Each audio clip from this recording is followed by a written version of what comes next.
Louisiana. I'm from Louisiana. I'm from Louisiana. I'm from Louisiana. I'm from Louisiana. I'm from Louisiana. I'm from Louisiana. We call it that boom. Yeah. I'm from Louisiana. I'm from Louisiana. I'm from Louisiana. I'm from Louisiana. I'm from Louisiana. We got Players Edition back in the building. We with a special guest, and come on now, every special guest, we need to have a special introduction. But we got to know this player first. We got Anthony Lamar Dixon in the building, number 3, safety for the Louisiana Roux. And before we get into anything, we got to know this player right here, man. Go ahead and introduce yourself, man. What up, guys? I'm glad to be back for this season. I'm Chase Baker. It's number 69, the center for the team. Center, hype man, enforcer, whatever. Come on now. Come on. Do we whatever got we Chase, got to do. Man. We got one of the leaders, the captains. We got the Chase Baker in this show. And Roux Time is going to be a special one today, so you guys got to tune in. And we're going to pick his brain. We're going to talk about a lot of different things. And, we're going to be natural. We're going to create a little family environment today, man. We're back up here at the boardwalk again, repping some of the new swag. You see it? Wait, hold on. Let me. Yeah. Oh, we got a new logo. Yeah, so we just got some new merch up at the boardwalk. Yeah, Everybody's got to come good. check it out. We're going to show a little bit of it off. Yeah. Hold on. Fresh. Oh, we got the new merch falling from the sky now. Hold on. We got more falling from the sky now. Okay, hold Fresh on. merch. Let me grab that hat. Let's Hold see. on. We got, appreciate you. So as y'all know, we got our regular stuff. Right. Which is just the original Louisiana Rougarou, the NAL patch on the white. Hold on. We got Let me see the hat. Oh, Hold yeah. on. So this is new. I don't wear hats now. I'm probably going to have to put one on for the... Yeah, there we go. You looking nice. Looking clean. All right, let's see what's next. We got new crew necks. I like this new logo, though. Let's talk about it, man. So with this logo, I got a question for you. Do you think this logo is going to be on our helmets? I don't know. I like it. I like the Rougarou being in the back, repping the area code. Our director of operations, she actually came up with this. And you talking about Miss KJ? Yeah, she's real creative with all that. She did a good job. It looks real good. A lot of people liked it. The one I got on right now is actually a misprint. So if you can't tell, they forgot. So hold on. So you got the class. You got the 101. Yeah, there we go. Yeah, okay. It's looking good. But a lot of people have said they like this one. But I think I like the black outline. This is what the maroon should look like. So question. Hey, keep it between us. You think they're gonna get mad if I take one of these? Oh no, you might have to talk to boss man about that. It look good though, man. Yes, I'm loving sir. it, man. I'm loving it. But that's all our new merch. We got a bunch of stuff in for the season. We're excited. And based off of this new merch, man, that means we got some new things. We got some big things happening in this organization. It look like we got a complete 180 turn, and on the looks of it, we got some excited stuff. Absolutely, man. So you guys It's tune exciting. into the new merch, and we're gonna keep it going, man. Yeah, for sure. So for the people, man, let's start off a little light. Who is Chase Baker, man? Born and raised Opelika, Alabama. Man, I played football my whole life. Not just played football. My dad, he was athletic trainer for the Auburn University of Alabama, and the Miami Dolphins for a little bit. So it's been football as long as I know. I used to go to he got his doctorate at Auburn, and then he went to my high school that I ended up going to, and he coached, but through my whole childhood, I was at high school practices. My mom tells a story about me and my little brother being out in the yard when we were little. Apparently, I was standing there teaching my little brother how to tackle, and my little brother came up and tackled me, and I popped up, and I was like, good damn tackle, baby. It was awesome. It was just, I've learned so much, dude. I've been around the old school football people, all the coaches. I picked up lingo from them. Just it's been everything I know. Ah, man, that's a beautiful story. It is cool. I just had a big change. I actually just had a little girl on Christmas Day. My first kid. Hold on. W Chase in the chat, man. He said he had a first kid. Okay, boy or girl? Tell the people. It's a little girl. Little girl. She already got me wrapped around her finger. In trouble, dog. I'm in trouble. Good luck, man. See, with me, when it comes to, I have a beautiful baby boy. His name is Lamarius, and I always told myself if it was a girl, I think I'll be locked up right now. That's a lot of responsibility right there. I'm already nervous. Yeah? I'm already nervous. That's beautiful, though, man. So how's the life, man? How's the new fatherhood, man? It's been good. Definitely a perspective shift when you see your kid for the first time. You're like, dang, nothing else in this world matters anymore. And it's a big thing. But, it's been cool being in the town where she was born, being able to play here, be in the city, integrate myself in the community, go to school. She's going to try to go to school, daycare, just all that fun stuff. And it's cool to just have people around that support us. My fiance's parents and family are from here. Amen. So, she's doing real good. We got a lot of family support. My family was able to come up here. They drove like 8 hours to come see her. So it was nice, man. It was real good. Nice. So we could definitely transition to something even more beautiful. So we got a community engagement. So I noticed you saying a lot about the community. You got the beautiful wife, the child. You got the family around you. So what are the plans for the Louisiana Rougarou in terms of getting in this community, showing these kids that not just we are here, but we are available for them. We are the motivation for them, and that they can do it too. Yeah. My biggest thing about it is I feel like coming from here as an outsider. So like I said, I'm from Alabama, but I moved to Denver, Colorado for 6.5, almost 7 years, and I live there.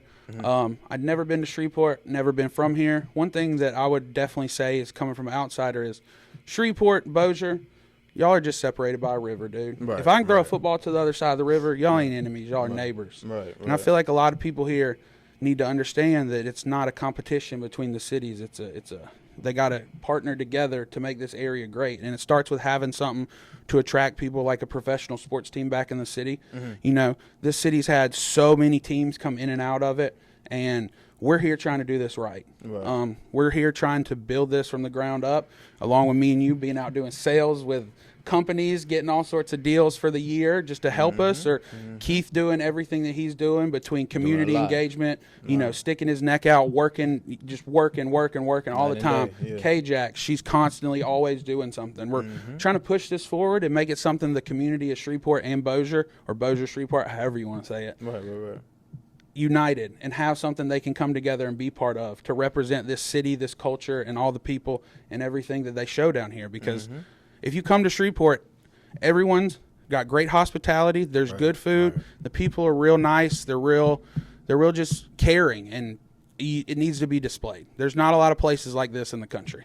And I love that the community from last year, it kind of got me emotional as well too. I think the first time that we stepped into these schools, we did the anti-bullying prevention, and it was incredible. I remember walking in and all the kids went berserk, just yelling and screaming. Whole auditorium full of kids. It was just nice because not only that we there supporting them, we was there with a message. And then that message is powerful because we try to do something great, not just for the youth, for the community, but for ourselves too. It's changing us, man. It's making us think deeper, think wiser, be more available, emotional for these kids, and show them that we're human too. Absolutely. So it's incredible. And it was cool, you know.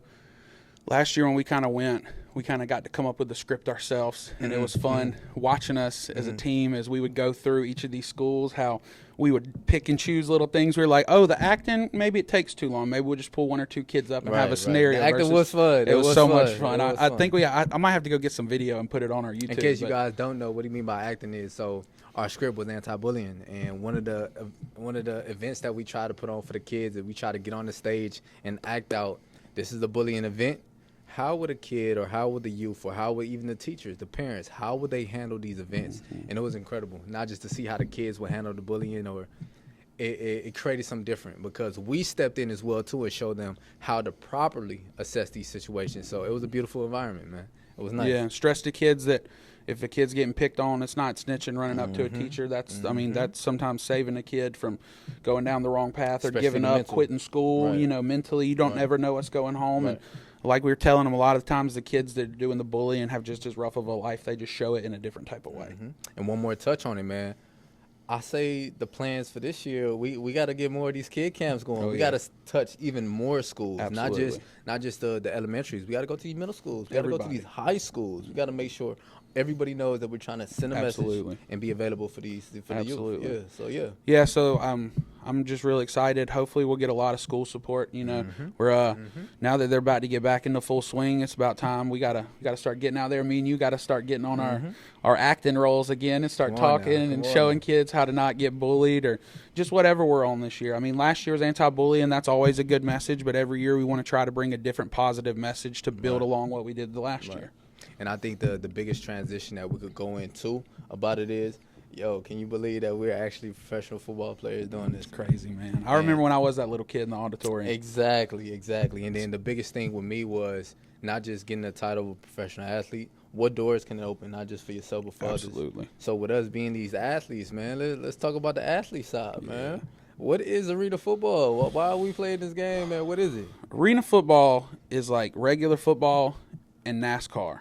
I was thinking a combination of, you got hockey, you got lacrosse, Put that in a one mix and throw a little bit of rugby into and it. some wrestling, some WWE entertainment. WWE, and then you got arena football. Yeah. That's what I was thinking a little bit. That's what I was saying with football, with NASCAR. Not really, obviously, we're not driving cars or anything. Right. But the yeah, the fast. Yeah, I mean, yeah. the difference between arena and outdoor football is going to be outdoor, yeah, you have some high-scoring games, but in arena, you're expecting to score close to 50 points a team every game. That's your goal.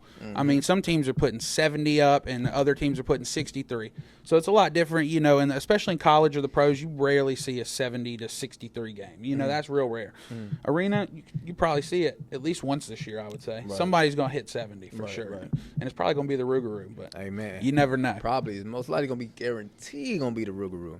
And to touch on it even more, I think my biggest difference between the outdoor and indoor is that fast pace now, especially as a DB trying to go into it. The receivers in the motions they come in full speed. It's not no regular high motion. They come in full speed at that line, and the quarterback is timing it perfectly every single time. I was about to say, transition it over to you since you're the host. What's it like? So for fans that don't know, outdoor football, the only motion you can have is behind the line of scrimmage is horizontal. In arena football, you can motion vertically. So that means a receiver can line up 10 yards behind the line, motion all the way to the line, and the ball can get snapped at the line of scrimmage. So what's it like covering somebody when they're running full speed? They got a 10-yard start running full speed, and you turned around the other way. Defensive segment, man. We're going to get into a Dixon breakdown. Number 3, safety for Louisiana Rougarou. Let's get into it. So that's a beautiful question, man, and I love it to death because I couldn't do it. I'm too big for all that. It was a huge transition to me because I'm an outdoors player. Obviously, coming in at safety, coming from college, from the University of Charleston, we don't get that. Yeah. And I'm a tackle first. I'm a very physical type of guy. And then when it came into these guys coming in high motion, man-to-man defense is more valuable. So then once I started understanding that and transitioning, that's where film breakdown. That's where you actually, okay, what am I getting myself into? Once you see that transition, then you could break down, okay, what are these route tendencies? They could stem at the line, too. They could come at an angle. And then we got the walls, too. So once we got to break down them walls, we could see, okay, how close is that receiver to that wall in the high motion? If he's close to the wall, he's most likely coming on the inside. But then me as a safety, that means I'm not really on the outside. I'm guarding the slot receiver, usually the most shiftiest and fastest. So when you come down to that aspect, okay, what is my alignment? Okay, I'm going to be 72 on the inside. I got to take away the inside. I got to make sure if he beat me, he could beat me on the outside so I could play that game. If I take away 50% of what he could do, that other 50% I can make a play on. You get what I'm saying? And then on the flip side of that, okay, we got zone coverages. So now I just mentioned a very physical and tackle-first mentality. Zone, I could come down and time him at the line of scrimmage, and we could disrupt that whole route scheme in zone. So then obviously in zone, you could push the curl to flat. You could stay in that hook. Sometimes if I'm at a different position, if I'm at the middle linebacker position, you can push to the middle. It's little details that you can play like that. Okay. So when you in that receiver standpoint, everything I'm saying is for the public, but I could also switch it up in them environments too, and I keep them guessing. And when you're trying to transition that all in one little split second, it can be tough, but then that's where the game get exciting. Because as a DB, when you make that play, there's no mistake. If you make that play, you made that play. You got to react, and make sure, like he said, you got to do it backwards now, so it's pretty difficult. And as we doing it backwards, you get that confidence. When you get that confidence, the speed, the play recognition, it all starts to slow down. And then we all play Madden, so when you get into that X mode, that X factor, it gets interesting. So, absolutely. Yeah, so it's been a big transition, man. No, for sure. Yeah. Say as a center, probably my biggest difference from outdoor to indoor is most teams nowadays, granted some people are running a 3-3-5 or a 3-3-5 tight, whatever, depends on the variation. Most teams nowadays are running a 4-2-5 typically, or a 4-3, but most teams I saw are running a 4-2-5. And just for the people, so I understand everything you're saying. Go ahead and explain the 4-2. A 3-3-5 defense is 3 defensive linemen, 3 linebackers, 5 secondary players, corners, safeties, variations. A 4-2-5 is going to be 4 linemen up front, 2 linebackers, and 5 safeties or corners, whatever. Right. So the biggest difference for me, I would say, because I'm facing a lot of 4-man front and outdoor. In outdoor football, I'm snapping, and usually there's a guy here to my left and a guy here to my right. So I'm usually helping to check, okay, who's your immediate threat this side, who's your immediate threat that side. If this dude, let's say the dude on the right's an All-American and the dude on the left is just an okay player, I know in that moment that I might have to help a little more to the right or help a little more to the left. Yeah. In arena, dude's head up on me the whole game. Right. And he's trying to go through me. He has one gap or this one. That's it. There's no stunting. There's none of that. He either picks one side or the other, and I got to block him. So it's a big transition going from especially a lot of protecting and making sure and being the brain of the operation to I actually have to be in front of somebody every single play, which is fun because it makes it like a one-on-one. So I get to battle the whole game, which is real entertaining for fans, for players. I mean, I love it. I love getting one-on-one with people. I mean, that's where your money's made. And I think for the fans to actually tune in, being a center is difficult, man. That's contact every single play. And I think being a DB is one of the hardest positions on the field. But that's contact every single play. You literally headbutting somebody, stopping him from getting to the quarterback every single play. And most of the time, the only difference between what a quarterback's doing and what a center's doing when we're talking is I'm focused on the box, the quarterback's focused on everything. Exactly. So I'm calling the line, the defensive line, and linebackers. If I see a safety walk down, hey, check hot over here, whatever number, but I'm focused on the box. The quarterback is focused on the box, but they're sitting there wanting me to know what's going. So I tell them, and he's like, okay, yeah, he's right. Right. We need to change this because they got cover 4 on the back end or any of the schemes, you know. Right. And let's get into it even further. So obviously camp is coming up soon. And we're going to release them dates soon. But in terms of camp, like, I know I look good. I know you look good. Tell the people, man, what's been your preparation for it, man? So we have a great partner down here. It's called D1 Training Facility. It's in Shreveport. They're amazing, bro. Between the trainers, I mean, Ethan, Parker, Kyle, Cameron, I mean, everybody that's there, they've just been awesome. Dude, it's when they say D1, they mean Division I style training. Right. Indoor turf, outdoor turf, fully I don't know what kind of racks you call them, but not your typical weight room racks. They're larger. They have more room to move, to do isolated different type of workouts versus like a Planet Fitness where it's just you got bench, like we're doing cleans. We're doing stuff that, you know, is just so important for explosiveness. And being able to go to a facility where they take it serious makes you take it serious. Like a lot of people I feel like have a problem with doing it on their own. Right. It's real easy every day when I go to D1 and I'm like, man, do I really want to wake up today to go work out early in the morning before I go to work? Do I really want to push it? When you get in there and they're sitting there with their coffee or their energy drink just as earlier than you are. They're there at 4:30 in the morning. I'm like, oh, I don't want to be here at 6 or 7. Right. They've been there since they woke up at 2. Right. And they're going. They're ready to go. They love training. They make it fun. They turn things into competitions. They have these games all the time where it's cardio disguised with explosiveness, and you don't even realize what's going on. And when you go home, you're like, dang, did I work out today? Exactly. It's awesome. They're great people. They love training. It's cool to watch a lot of kids. They deal with a lot of high school kids and younger athletes. So it's real cool to sit in there and talk to them. Or when a lineman comes into D1, like a younger kid, middle school, him and his dad are hitting the bag. When I'm there, I'll go over and talk to him. I'll be like, hey man, we got to kick. You want to kick like this? And it's just always fun because they've given me so much. I want to give back. I love D1, and it's just they're a great group of people, and I can't say more about them, man. They could have not let us work out during the off season. That is true. They're just awesome, man. They're great people. And when it comes down to it, I could touch down a little more on it as well too. The sports performance training is beautiful, second to none, and I definitely want to full stop right there. But also as an athlete, recovery is key too. Last year they went out and got a whole new ice bath just for us to use it. And not only that, they got the foam rollers, they got the stretch bands, they even have the stretching regimens that we could do. And then when you factor into our own some things that we could do on our own time, we got the yoga, we got the. Speaking of stretching, man, Kyle. Yeah. Have you warming up with Kyle? Kyle will kill you in the warm up, dog.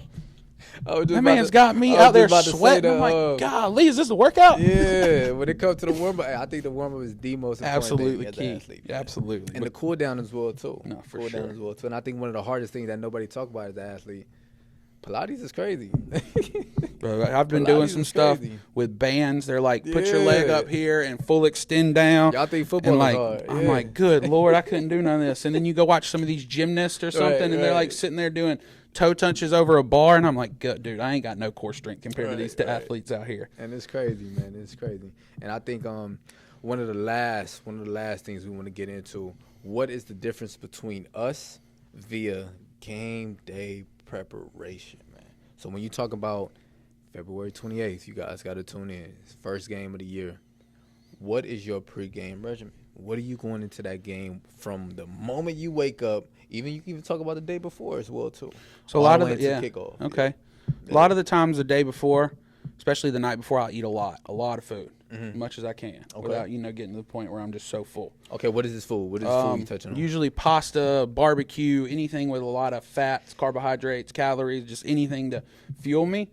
Usually the morning I wake up, I'll kind of hang out for a little bit. I'll go get something light. I'll make a wrap, or I'll make egg wrap at home with bacon or something. Right.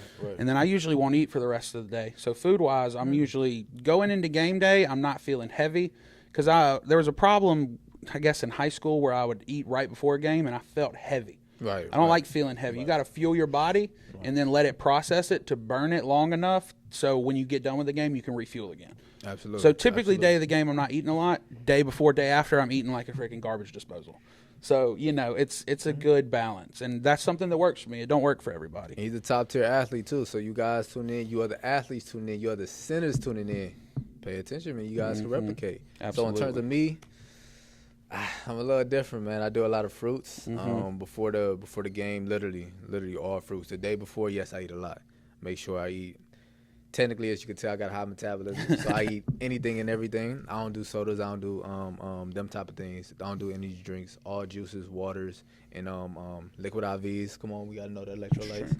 And then a lot of good food. So literally, whatever the food is. No chips, though. Whatever the food. And then come game day, it's literally fruits. So my favorite fruit is pineapples.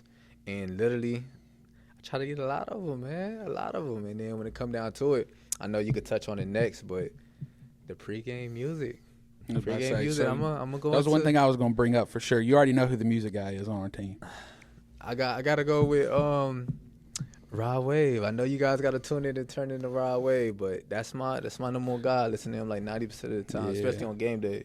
So that's my whole vibe. Sure. What about yours? Well, as you know, I'm the music guy for sure. I bring in the speakers. As you know, last year I went out and specifically bought a huge speaker just for us to travel around with. I like everything. I'm a big rap guy. No cap, especially like to listen to him a little bit. But it's a little weird, but I kind of picked it up a couple years ago when I was playing ball overseas. I listen to, like, I would say Viking music, not Viking music, but it's very like big drums, deep bass. Right. And I usually try to walk out on the field wherever I'm at, barefoot, in slides, go sit down and just meditate for a good 10, 15 minutes. This is before everything. This is when we're just getting into the arena. Kind of take a moment to gather myself and say, we're about to bury some people in the dirt today, and we're going to win this game. And I think me, on the flip side of that mentality as well, too, once I'm not just getting to the arena, the moment I wake up, I try to, and this is just me, I wouldn't recommend it, but I try to take my mind not just to a dark place, but as men, this is a whole different segment to get into, but as men, I feel like, men and females, but we go through a lot, man. And when I play the game of ball, obviously you guys go tune in to how I play, but to get into that type of mentality, it's kind of hard. So I say all the time, it's like going to war. Yeah, it's not like with bullets. We see nothing but smiling right now. It's beautiful vibes, but come game day, come practice, come camp, come competition, come somebody that's a threat in front of me. It's like that mental needs a switch. Yeah. And from the moment I get up, from the moment I touch the stadium, it's like it's straight, like one of these. It's straight this type of vibe right here. And to replicate that through the game, I love it to death. But then after the game, or even after the first pregame, when you put on your pads and you take that first exhale, it's like, okay, it's time to actually do it. It's time to do it. Well, to segue off that, that's a good point. Yeah, that's part of being a professional or a high level athlete, especially with football. Football's such an aggressive and a violent game that a lot of the times, especially when you're younger, you have a hard time controlling the anger and the mentality all the time. And as you get older, you learn something. There's a switch is what people call it. You got to flip the switch. You got to flip the switch on when you're across those white lines in the field of battle. We're not out here taking bullets or anything, but I consider the mentality of we're going to war. Like every time I step on a football field, and this is a real thing, I'm prepared for it to be my last, because football is a game where you cannot take it halfway serious, because you can die. People have died. It doesn't happen very often. You can get seriously hurt, but you got to mentally be prepared to say, I don't care, I want to play. And that's a huge thing. And then being able to I think what separates, older college kids and professionals is the ability to flip that switch on and off the field. Right. I feel like a lot of people have a problem where it's just on all the time. So it comes off like they're mean or they're an a-hole or they don't care about anybody or they don't love their parents. When a lot of kids just, I feel like, have a problem flipping that switch on, let's go, I'm on go all the time, and flipping that switch off to, okay, take a breath. I'm good. I need to not overreact. I don't have to do everything. And that's a huge struggle. I mean, it was a struggle for me, and I'm 30 years old. And you don't get a grasp on it until you get older. I think it's something that comes with time and being a professional and having time to figure yourself out. And it's something that I think is so, so important, is that people need to understand that, granted, this is a game, and we've all worked, and we've all given our lives to it, and we've sacrificed so much. But at the end of the day, this game don't matter. The only thing that matters is how we treat people and how we're judged by God. Amen. And that's one thing that I think we need as a community, especially you see it a lot in football, is we need God back. A lot of people are out here for themselves. They're selfish. Me too, me included, everybody. We all fall short. Right. But I'm 100% convinced that football is a tool to not only make men great men, but also introduce them to God and God's love and how much He cares for you. Because being around a group of like-minded people who want to succeed, that just kind of radiates. Amen. So it's definitely something that I'm big into with the preparation. Not just eating and all that, but preparing yourself mentally to, when you step off that field, to smile after I give up a sack or after you blow a coverage. Hopefully that never happens, obviously. Right. But after you do that, you still got to look at that little kid on the sidelines, and you still got to smile. And as much as it hurts, I want to be like, dang it, man, that was terrible. I'm horrible. That little kid over there is watching us, and he's like, hey, you need to, I feel like I need to set an example because I was that kid. And my whole life, I always looked up to people like that. And having examples that I grew up watching, I feel like a lot of people miss that in football. There's a lot going on mentally when you come off the field. The last thing someone wants to do, I feel like, after a whole long, hard-fought game is go out and talk and entertain. But that's part of being a professional. That's part of showing gratitude back for football and what football's given us. That's beautiful, man. For sure. And I think if I could touch base on a little bit off of that, being that example was different with me. Growing up, trying to seek that example was hard for me. It was very hard. So once you get into this environment of trying to be that example, every time I see a little kid, I think of my son. So that kid right there is going to get 100%. I'm talking about, I don't see no one else but him. And if a kid next to him, he's getting that same undivided attention. And no matter if them games are tough, and nobody talking about the type of pain or the type of emotional pain, the type of mental pain that we be going through on that field too. So imagine going through all that, shut it off, be available. Absolutely. So having that transition is not just beautiful. I think that comes with the title of professional. Absolutely. And being that title of that, trying to be the example of that has been a great type of vibe so far, because it's teaching me a lot every single day. Absolutely. But we ain't got things figured out, but I know every single day we are trying to figure them out. Absolutely. Not just as an athlete. We are men too. We are humans too. Absolutely. So combining the both, it was like, wow, okay, not just God is blessing me, but I want to continue to give glory to Him because He is opening up these doors for us. Yeah, so it's sure. nice. And look where we at now. We got a beautiful facility. We at the Brookshire Grocery Arena, and on top of that, we at the boardwalk right now. So man. Everything has so been cool. unfolding in the right way. Complete 180 turn from last year, and trying to transition into something greater. We got to transition this energy on the field now. Absolutely. And I think the first event is January 17th is the tryout. Yeah, that's our last open tryout for the year, from there, for 2026. From there, can you believe we 4 weeks out? Man, I was looking at the schedule the other day. We about to be in Mardi Gras season in Louisiana. You know how lit that is. Camp? What's camp? That's Mardi Gras time for Louisiana. Oh man, that first I'm week. from Louisiana. Oh yeah. We've been teaching Lamar, and we've all been getting taught about some of the old Louisiana music down here. And I'm from Los Angeles, California, so I don't know anything. Being from Alabama originally, I've heard that I'm from Louisiana, but he was asking us the other day. He was like, "What's the song for Louisiana?" And we were like, "Probably I'm from Louisiana," because it shouts out everywhere. So that's been fun. Oh man, Mardi Gras is going to be real lit. Last year you kind of got to experience it, but this year is going to be your first real Mardi Gras. Yeah, the whole vibe. Yeah, it's going to be fun, so man. You guys pray for me as I tune into it. Hopefully you guys can tune in with us as well. Roux is coming, man. 2026 is about to be not just an exciting year. It's going to be an exciting opportunity for the athletes, for the organization. Absolutely. And it's going to be huge, man. So when it comes down to it, this is Chase Baker. We got to pick his brain. We got to pick my brain. We seen a lot of new merch, and most importantly, we seen a lot of new things going on as well, too.